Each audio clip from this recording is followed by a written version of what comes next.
Hello everybody, I'm so excited to be here on the first episode at iPharma with one of the best pharmacists in Houston, pharmacist Christina. Yes. Right? We are so happy to have you here, Dr. Amir Marashi. Thank you so much. It's our honor to have such an esteemed guest join us for our very first podcast. This here is Dr. Amir Marashi. He is a board-certified gynecologist and he has an impressive track record spanning 2 decades. He's conducted over 5,000 cosmetic gynecology procedures, including vaginoplasty and labiaplasty. He holds many esteemed positions in his field of expertise, showcasing his commitment, and these roles include founder of the House of Designer Vagina, founder of Surrey. It's like Ceremony, advocating for women's rights to pleasure, director of cosmetic gynecology, minimally invasive surgery at NYC Gyno and New Age Medical, founder and president of the International Obstetrician and Gynecologist Foundation and creator of Michelangelo. Ooh. It's the Michelangelo of the vagina. Yes, I just realized. You don't know Michelangelo? Yes. You see the Vaginangelo. Yes. Vaginangelo, minimally vaginal rejuvenation. His reputation exceeds borders. He has patients coming to him from across the United States and overseas, specifically just to seek consultation and care from Dr. Marashi. It is our privilege to welcome our esteemed guest for our inaugural episode. Please join us in extending a warm welcome to Dr. Marashi. Thank you, Christina. Thank you for having me here. It's my pleasure to be here.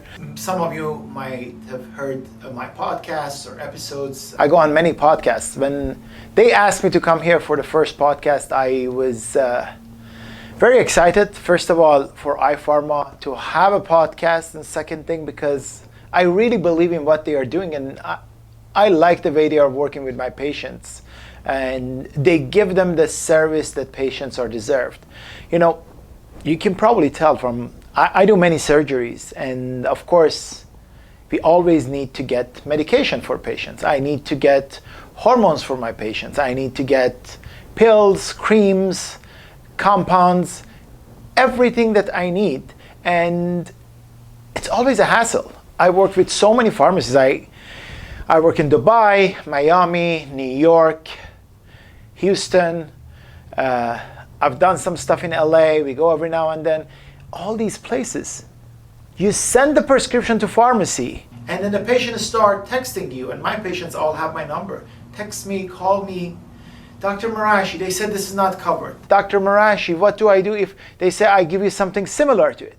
So what I like about iPharma, I never got those kind of calls. They figure it out with the patient, and they make sure if they need to get an authorization, if they need to get a coupon from the company, it's not going to be on me and my staff to do that. They really go above and beyond. They've been sending everything to my patients directly. So for that reason, I love them. And I said, you know what? Doesn't matter if it's your first podcast or number 100. I'm going to be here because I believe in what you guys are doing. This is not, I'm not advertising for them, but this is the kind of pharmacy that if my parents have a problem, I want them to be dealing with, because they would deliver things to them, they wouldn't overcharge them, and they have everything. Even if they don't have it, they're like, you know what, doc, if you don't have this, but you will have it by tomorrow, 4 p.m. So I've never heard no from iPharma, so I didn't want to tell them no. That's why I'm here. Well, you give us great praise, and we will always strive to live up to your expectations and your patient's expectations. Thank you so much. The fact that you consider us and allow us to serve your patient is, again, a great honor. That trust goes a very long way. It's a very mutual understanding and respect for both of our professions. You are not just, a gynecologist, you are a surgeon, you're an entrepreneur, and to have you vouching our service, vouching for us, really means a lot to us. So thank you so much, and we're so honored to have you here today. Would really love to know more about you, Dr. Marashi. Let's just learn more about you as an individual, because we hear so much about the entrepreneur and the surgeon. Let's know just about you. Well, I have a longer story like every immigrant who, did everything to get to United States. I have a very long story before I got here. So I lived in hospital since I was 4 years old because my father is an orthopedic surgeon, and I've been in the operating room since I was 4 or 5 years old following him. This is back in Iran and during Iran-Iraq war. We lived in the hospital. My father was the only orthopedic surgeon and actually the only surgeon in that hospital. So even if they needed to do a C-section, my dad was the one who had to do it, although he was an orthopedic surgeon. We lived there, and he was my babysitter at the same time because my mom couldn't put up with me. I love to ask questions all day, morning, night. I'm like, what is this? What is that? So she's like, you know what, you're going with your dad. And so my babysitting was in the operating room with the nurses, and I would ask my questions from them. So I remember early on when I was 5, 6 years old, I remember when there was like a mission or there was like, let's say, a war, something that happened, we were so close to the border, they would bring all the wounded soldiers in a dump truck because they had to bring them really quickly and there weren't enough ambulances. If they didn't bring them quick enough, the enemy would have gotten to them and they could have killed them. So they would bring them with dump truck, and I vividly remember at age of 5, 6, I would see these dump trucks in front of the hospital. They come, they lift up the back of the truck, and these people, like 40, 50 people, just like you emptying sand, they come down. And I remember my dad with nurses, they would just run around these people, check the pulses, who is alive, who is not alive. They triage who needs to go to the OR first, who is okay. And that's the first thing I learned. My first assignment as in medical field was to carry white sheets to basically cover the faces of people who are deceased. So if they call, they're like, oh, this person is dead, I would cover the face so they don't spend any time on them. And slowly I learned to check pulses, do different things. So people ask me, why did you go to medicine? And everybody has a story. My story is that I didn't know anything else. I really didn't know anything else to do. So, and I didn't know any other profession. You know, my father was a physician. All his friends were physicians and nurses. So I had to be in medical field. And that's how it started. Fast forward, my dad is all about education. Back home, you can do whatever you want to do. You want to party, you want to have the best car, you want to buy this, you want to eat as much as you want to eat and be fat, you don't want to eat, you can do whatever you want to do as long as you excel in your academics. And that's, you know, how it is back home. So he kept pushing me. Studied first grade, second grade during the summer, jumped to third grade, again fourth grade during the summer, jumped to fifth grade. So went to medical school when I was 15 and a half. All my classmates were 18, 19 back then. Finished when I was 21 and a half, almost 22. And imagine starting from 5 years old, I was in the OR. By age of 15, 16, when I was in medical school, my dad would let me do like half of the surgeries. And everybody said, well, he knows what he's doing. So he would open, I would close, I would do suturing and all those. I loved it. Now, slowly what happened is that I was doing orthopedic surgery with him a lot. But what brought me to OBGYN, and I really love this field, I'm so glad that that happened, is the difference that I saw between treatment of men and women. You know, as a kid, I saw how my dad, even back in Iran, he treated me and how he treated my sister. How I could have been out until tomorrow morning and my sister had to be home at 3 p.m. and my mom had to go pick her up. So I'm like, you know what, this is not right. And then slowly I'm like, okay, so I'm in medical school and I'm good at surgeries. I help my father all the time. And we see a lot of people who have problems because they are getting married and they may get killed on the night of wedding. Why? Because they had sex before and they are not a virgin, right? So I started getting into doing hymenoplasties. My friends told me, oh, you know what, can you repair hymen? I'm like, no, I have never done it, but let's go to a gynecologist. So if somebody needed, we would go to a gynecologist who was a friend of my dad, and he knew I'm good. he trained me. We did a lot of these together. So imagine, I started doing hymenoplasties and basically making somebody into a certified virgin when I was 17 years old, a medical student.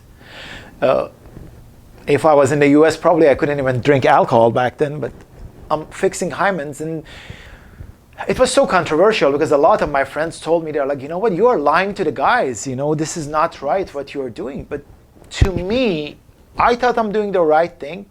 And I mean, everybody can judge it differently. I'm like, look, these guys are lying to the girl. I mean, they can do whatever they want to do for years and they can be with 10 different girls. And now if she made a mistake or if she was with someone that she liked and now she's not with that person, she wants to be with you, you don't accept her. And you've been with 10 other people, where is the double standard? And yes, honestly thought this does not exist overseas. So right after school, I got a scholarship. I went to England. I started sports medicine, orthopedic surgery. I actually got involved with, we were going as the sports medicine team that we were doing some work with Manchester United back then. And it was all about orthopedics and biomechanics, which is very important. That's why I was very into ortho still, because my father is orthopedic surgeon and I knew how to fix fractures. I did nonprofit work by this time in Afghanistan, Doctors Without Borders, all of those. I'm in England, we studying about biomechanics and all those. And I always think to myself, oh, why didn't anybody talk about biomechanics of intercourse? And there is, because biomechanics is like mechanics that you are basically mechanics in the living creature. And all the biomechanics that are there, there's just, when you're walking, this is what happens with your knees. This is what happens with your hips. It's an basically orthopedic field. And nobody talks about biomechanics of intercourse. I'm like, you see, there's so much taboo around it. So from then I wanted to work on biomechanics of intercourse. And I thought about it. I'm like, so why is this position better than that position? And all of those. So that was always in the back of my mind. At the same time, I saw that the disparities still exist even in England. Yes, you don't need to be a virgin when you want to get married, but still women don't get the same positions that men get. It's very difficult for a woman who is a mayor of a city, to make it in between all the men. And they make up things about them. I came to US, I thought that's different. And even here, it wasn't different. I'm like, wow. The residents who were female residents, they were treated very differently. And, I have a book, A Woman's Right to Pleasure. I open it by this. I'm like, I always believed that God was a man. Because to me, just thinking about it, I'm like, he should be a man. He must be a man because every good thing is for men. And that's there to judge. Some people say, well, a lot of great things are for women, But all the pain is for women. I mean, what's the worst pain? Childbirth. Gave it to women. Periods. Ovulation. Endometriosis. Trust me, I treat a lot of endo patients. There's no man who can tolerate that happening to him every single month, multiple times. Going through the period, leaking blood. Yes. Faking that I have an orgasm to make their husband happy. So passionate about this. And so I'm like, you know what? We got to change this whole thing. And I authored the book, A Woman's Right to Pleasure. We worked with a lot of artists, who are very female-centric. They all came, they contributed with their artwork. We had victims of female genital mutilation, which I want to call them survivors of female genital mutilation. They are survivors. They are survivors. 100%. We had them contribute. And with this book, I slowly got into this. I'm like, you know what? We have to make some changes. So I did OBGYN. I studied gynecology in the US. First by starting to do research at Stanford. I was doing endometriosis research at Stanford, then came to New York, Presbyterian system, did my residency there. But I always thought, you know what? We have to do more with this organ. You know what the biggest problem is? What is this? Everybody who's watching is going to be ashamed to look at this. You know? People hate me. They're like, why do you put this on your Instagram and show it? I'm like, because there is no shame about this part. You know what we call this in medicine? They call it the pudendal area. You know what pudendal means in Latin? It is the area to be ashamed of. Wow. Even the root. The area to be ashamed of. I mean, this is, this was so sad to me. I'm like, okay, we got to take the taboo away from this. Yes. So after residency, of course, I'm doing more and more these surgeries, and I started helping a lot of these survivors of female genital mutilation.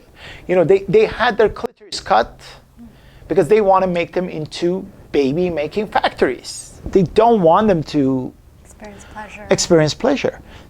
So I started doing more and more of those reversals, helping them get more sensation, came up with like different formulations of creams to increase like sensation in their clitoris or whatever is left of it. And I'm like, you know what, this is very rewarding because it's like somebody who can't really eat, you know, and then, or somebody who is like, because pleasure through intercourse, like a good orgasm is just as good as a good food. And it's necessary for your body. So when I saw these people come back to me and they're like, you know what, you changed my life. Imagine somebody who couldn't eat or drink. They had an accident, they can't eat or drink, they need to inject something in their stomach. They have like a tube here and they just feed them through here. They can't taste the food. And you bring that back to them. Now you can taste the food. Now you can sit down in a restaurant and actually enjoy it. Somebody who can't poop, because that's one of the very important pleasures, you know. People say defecation is one of the most important pleasures. Somebody who's just, they add a colostomy bag, they can't poop. When you reverse that, I talk to so many patients that, oh, it feels so good. Now I sit on the toilet and I actually defecate. Yes. You know, that's release. Mm-hmm. So same thing with intercourse. Now, I mean, you're a pharmacist, so you know this better than me, but the chemicals that you release with a good organism, yes. Oxytocin. Yes. Right now they sell the spray, the nasal spray of oxytocin, and they charge you so much money for that. Why? Because it's the happy hormone. Mm-hmm. You know, damn it, just it, you know, or have good sex. You get a lot more oxytocin through that. What else? Endorphin, enkephalin, all of these. You go to the gym, you run for an hour on treadmill. Why? Because you get this kick. You get the endorphins, you get the internal morphins. Enjoy a good orgasm, and you will get 100 times more than that 1 hour. And it raises your heartbeat. A good orgasm helps you lose weight, control your sugar, makes your fertility better because you get contractions in your tubes, makes your weight under control, you know, makes your brain, the most important part, your mental health, which unfortunately we don't have too much of it these days. You know, there is so much stress out there. And this is what I tell my patients. They're like, oh, you know what, I'm so stressed out. At night, I can't go to sleep. I'm just in front of my phone. I'm like, listen, just have sex, enjoy. Well, I don't have a partner right now. Masturbate. And they're like, wow, doc, I can't do that every night. I'm like, listen, this is doctor's order. That's why we call it pleasure prescribed. And they do it. They come back. They're like, you know what? I was ashamed of doing it, but I've been doing it every night, and I sleep like a baby. I'm like, duh, you know what? You have the part. It's a part of your body. You got to use it. Same thing. They're like, oh, around lunchtime, you know, I always have like, I don't feel like very up to the day. I don't have that energy. I'm at work. What do? I'm like, masturbate. At work, I'm like, listen, through your clothes, just do something. So believe it or not, at Saray, since you talked about it, we created the And by the way, this is not to sell anything here. We're not selling anything, but we created the travel vibrator, and the name is Yes. Because it's always the answer is yes. Can I masturbate? Yes. Should I masturbate? Yes. Should I always masturbate? Yes. So we created and the thing about is that it's the most powerful, basically personal travel vibrator. With the size of it, it packs a lot of energy. Why did I create it this way? Because I'm like, you know what? You can even be clothed. You can have your pants and everything on, and you put it, right on top of your clothing, and you can get a. And that's for the lunch break. No, hold on. I am just, if this has charge. Okay, so this is active right now. Oh wow, that is very strong. Yeah, and then it has different settings. Yeah. Amazing. Yeah. Oh, it's changed. It's moving you see your hand is moving. So it is pretty strong. So it's very important. Pleasure is very important. And that's something that our community doesn't want to talk about it because there's so much taboo around it. As I said, it's... we're seen as hedonistic when we seek pleasure. And that's really not the case, like you said. So many benefits. So many benefits, and they don't talk about it. So the fact that they call it the pudendal area, you don't need to talk about it anymore. Look at Viagra. How many years, it took for them to approve Viagra? Faster than the time that it took to approve COVID vaccine. And COVID was an emergency, So I rest my case on that. So this is very, very important to know. Anything that's about men. See how many penile pumps are out there to make the penis bigger. Penile enlargement, this, that, every single thing. How many are there for women? 0. Slowly we are trying to create them. But even when you create them, the insurances don't cover them. I think every insurance should start covering at least 1 or 2 vibrators a year because women really need it. Pleasure needs to be prescribed. We're going to be a better society when there's more pleasure in there. And that's one of the things that I try to talk about a lot. So we wanted to take the taboo away from this whole thing. The first thing I did, I think it was 2016-17, it was when Trump was running, President Trump was running. I hosted the first designer with a fashion show. Now the name, everyone's like, designer with a fashion show? No. There were not naked people walking around and everything. But we did it in iHeartRadio, and out of a sudden, the whole thing went viral. We invited a few reporters. Now we had 150 reporters. We didn't have enough room in there. We had to, and back then you weren't doing like remotely, so we had to say, well, you don't even fit in the room right now. But within the first 2-3 days, we got so many publications. The reason I remember Trump was running is that in New York Post, everything about President Trump, he wasn't president yet, was the most viewed. It was right all the way on top. Every single day. Oh, there's a collusion with Russia, all the way on top. FBI is looking into in Trump building this happened, all the way on top. And guess what? For 3-4 days, we were more viewed than Trump's. All the stories.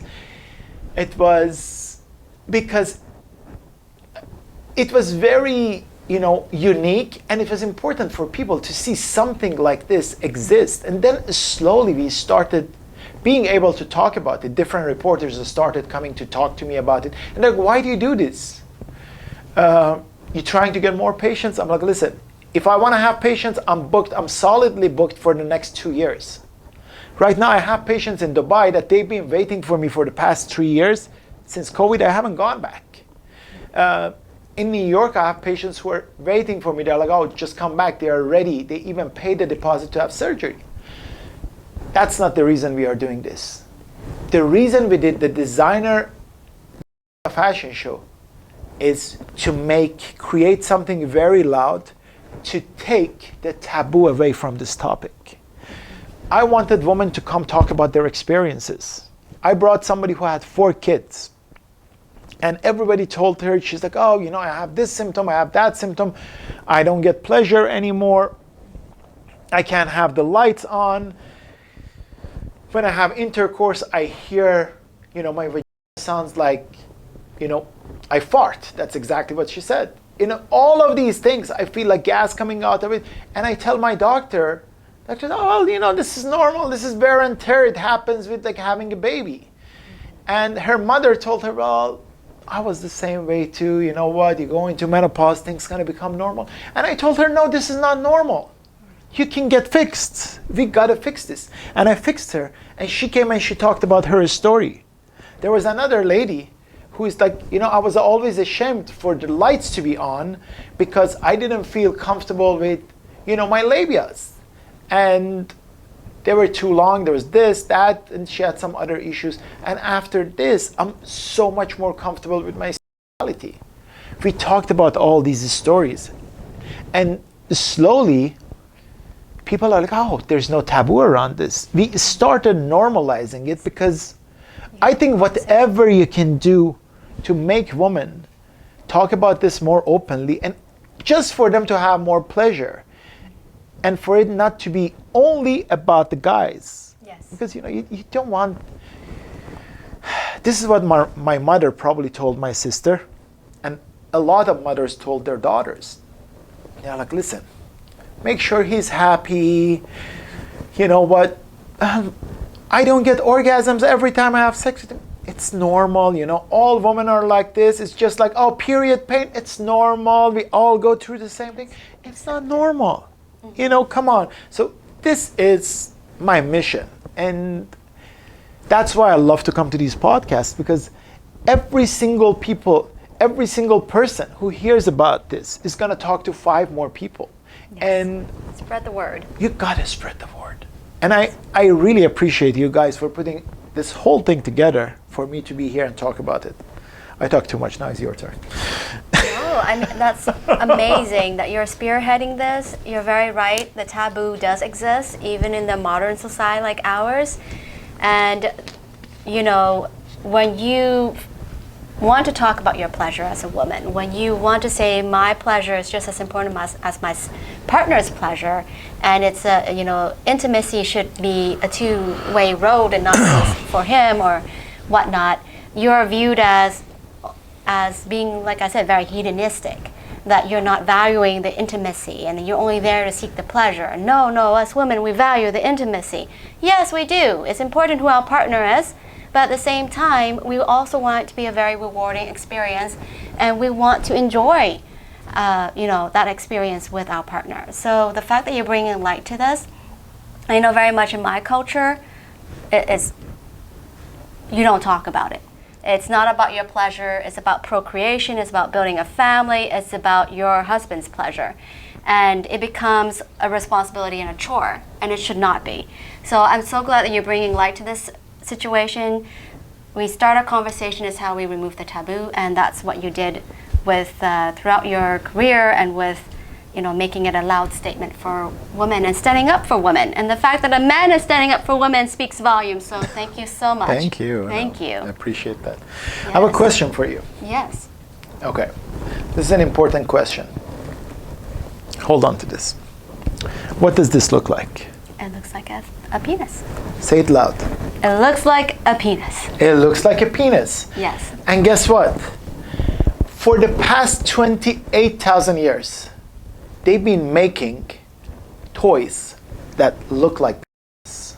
Mm-hmm. By the way, at Surrey we have one too, but it's much better than because this is a penis that goes in and out, but it vibrates at the tip. So if you can find a husband or partner that their penis vibrates, the glance of it, then you are set for the rest of your life. But for the past 28,000 years, they've been making toys that look like penis. For the first time in the history, I'm like, we have to make a toy or tool that looks like a penis. Very true. So this is the clitoris, this is the glans. This is the only part that you see from outside. So this is the only part. So when I went even to medical school, they told me this is the clitoris, just right here. Now the rest of this is the part that's sitting outside. The rest is sitting underneath. Why did we create this? For the first time, we created a tool that looks like clitoris. First of all, this is a statement for a lot of women. And they started buying it. They're like, you know what? We want to show this to our partner and say, you know what? You have I have just as big of a thing, but I'm as big of an organ, but I'm packing it inside. So it's not just this tip that you see here. It gets engorged, it gets big, just like a male, but it's sitting inside. So women have. Now, you know what happened with clit? Why didn't they teach me in medical school about anatomy of clit? I never dissected one. I thought it's because I lived in Iran, but that wasn't the reason. I came here, all the US medical students up to a few years ago, they never had any training on anatomy. It wasn't even in Gray's Anatomy, in any of our anatomy books. And guess what? It used to be before 1900. This was in Gray's Anatomy. What was the reason for removing it? Around 1900, Freud comes out and says any organ that's related to clitoris, it's an immature organ. So all organs need to happen through the vaginal penetration and with a penis. Okay? Not knowing enough of anatomy, that guess what? Even the vaginal organ, that's the penis, it's stimulating the clitoris and all the nerves and but the internal part of it. So Freud comes and says that every organ that comes from what he meant, if you play with yourself or that organ is immature, you want a mature organ, so you need a life. That's what Freud said. And after that, censored from every anatomy book and textbook, thanks to Freud.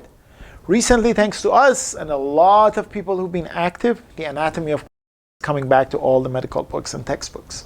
So it's important to know that. And we created it to start increasing the knowledge about it. I think it's really important that I tell you another example.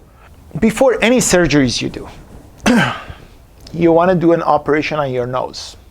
You want to do operation on your breasts, on your leg. There's always an imaging before the surgery, right? They take an X-ray of your leg, they do a mammogram, X-ray of your nose.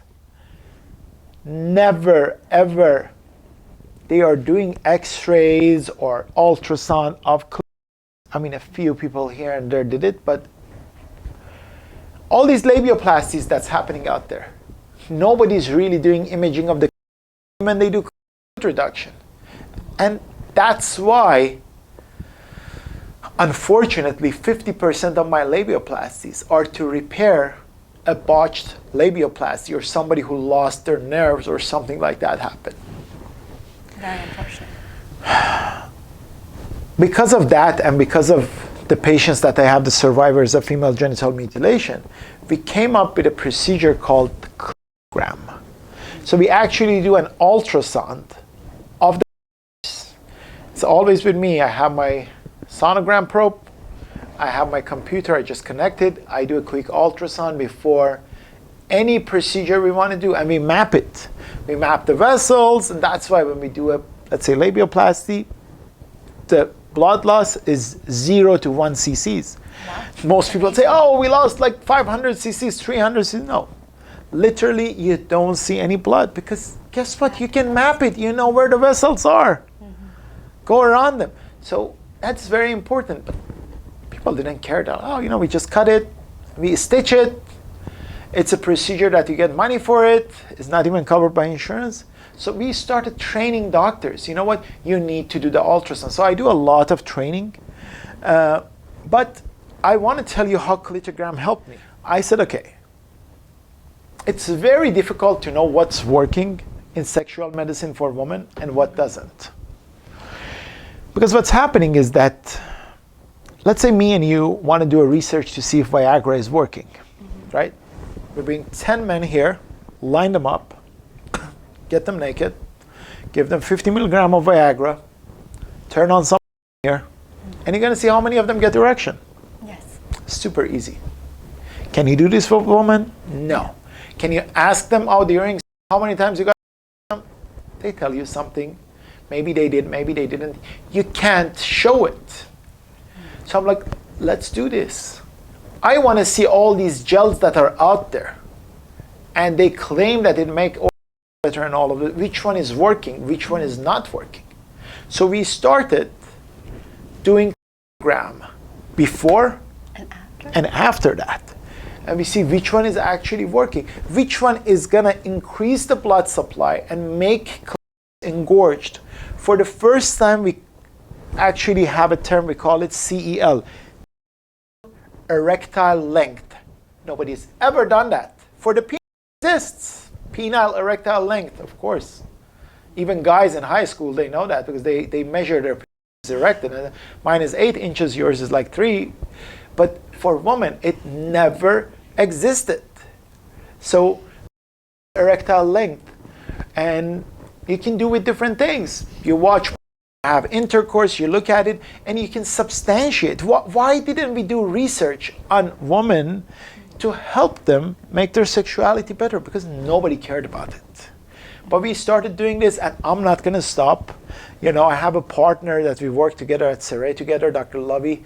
She is Harvard and Yale grad, chemist, medical engineer, and also she did med school at Yale, then she did radiology. So we wrote all these protocols, and we started seeing which tools actually work, which we don't call these toys, by the way. We call them tools because, you know, when you call them toys, it's like, oh, it's a sex toy. There are so many sex toys out there, and they are actually toys because a lot of them don't do that much. Somebody comes up, a few men are sitting in a boardroom, they're like, oh, you know, let's make one that has ears like a rabbit.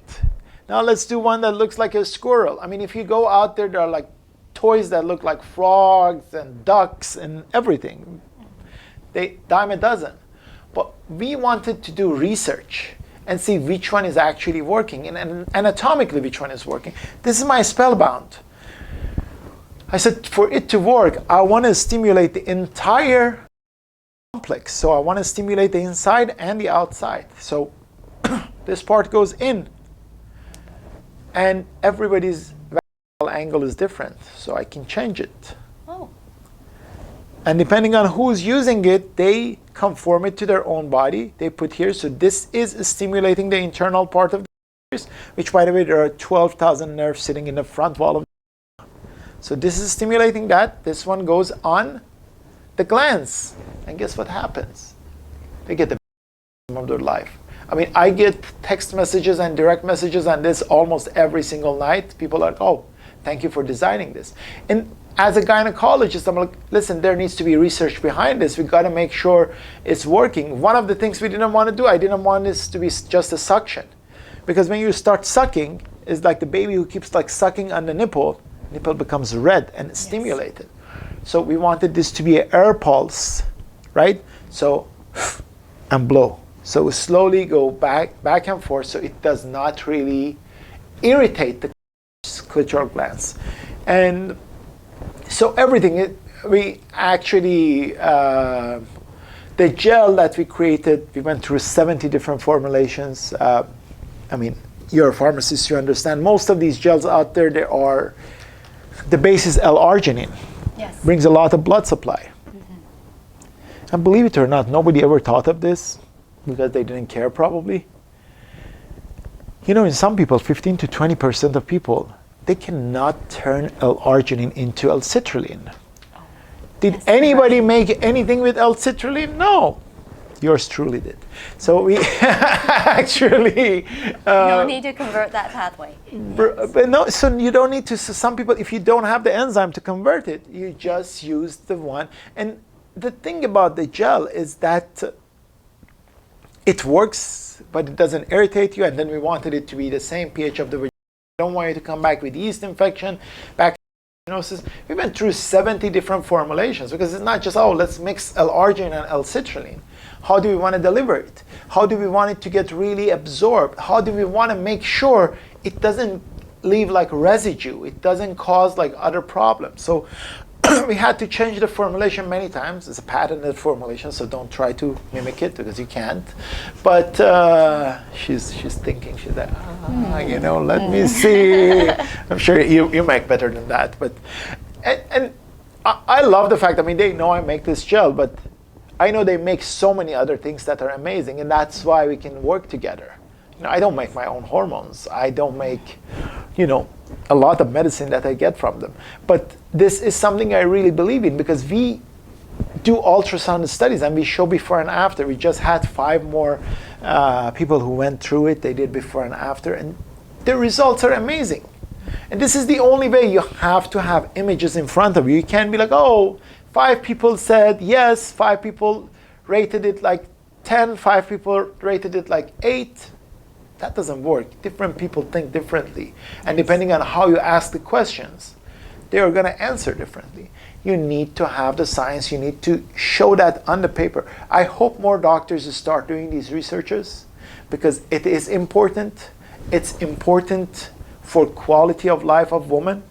And it's something that hasn't been done for so many years. So please, anybody who's watching this is something that you need to do more and more of it. And as a society, we need to be more open to women's right to pleasure. Good. I do have a question to ask Tell you. me. You were already mentioning as you were, through your career path, as you were growing up, you were already seeing a difference, inequality between the focus on men's pleasure versus women's pleasure and whatnot. And then you went to England, still there. Went to the US, still there. So for your Dubai patients, where that stigma, that taboo is much stronger, how do you approach women and how do you tell them that their pleasure and their sexual well-being is important and break past that taboo? So that's a very good question you asked. So firstly, I think in Dubai we don't advertise this, of course, but a lot of people these days with social media, they see it and they would come to you. And in the beginning, they have a lot of questions. But when they go through it, they're like, wow, it changed my life. So most of them come by referral of another friend or a sister or a cousin who tells them. And I have crazy cases too that I did the operation, I did vaginoplasty and pelvic floor repair on a lady. And 6 weeks after that, she could have sex. And she's like, oh, this is amazing. And she kept raving about it. And on WhatsApp, we were a little in touch. And what happened is that next time I go to Dubai, she's like, listen, we got to come for follow-up, but we're going to bring some more patients. So her husband and her came back with 3 other women that all 3 of them are the wives of the same husband. So he really liked it. And he brought 3 more of his wives to go through this. And it was so funny because, of course, you don't examine everybody together. So every single woman I did this surgery on, and they all 4 wives of, let's say, Mr. X, all of them told me, make sure I'm the tightest one.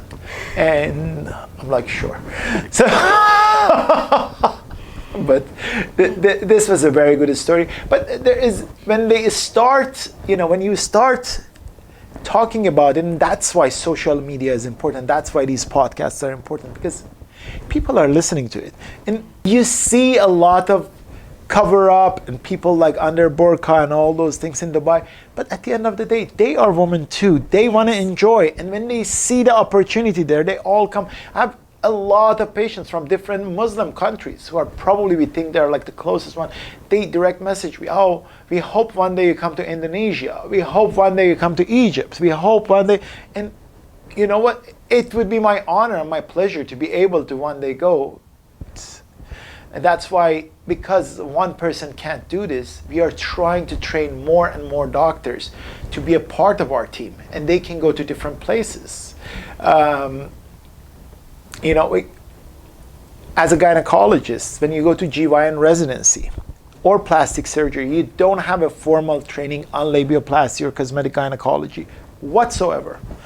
I needed to learn through anatomy, going to different courses, but I started the first actual official rotation for OBGYN residents to come for a full month and get a rotation in cosmetic gynecology. And we had a lot of good residents coming out of it.